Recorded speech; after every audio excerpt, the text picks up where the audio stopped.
ভোরবেলায় সবাই মিলে চললাম স্নান-টান কমপ্লিট করে ভালোভাবে মায়ের কাছে পুজো দেওয়ার জন্য। মানে আজকের এই দিনটাই ছিল আমার কাছে সবথেকে স্পেশাল দিন। মানে আমার জীবনে সবথেকে সুখের স্পেশাল দিন।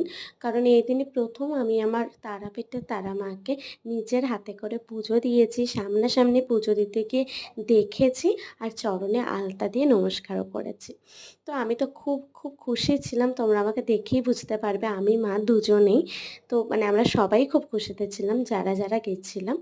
তো তারপরে ভাবলাম পুজো দেওয়ার টাইমে আমি আর ভিডিও শেয়ার করছি না। কারণ পুজো দিচ্ছি যখন মন থেকে পুজোটা দিই, আমার সেটাই তখন ইচ্ছা করছিল যে মন থেকে মন দিয়ে পুজো দিই।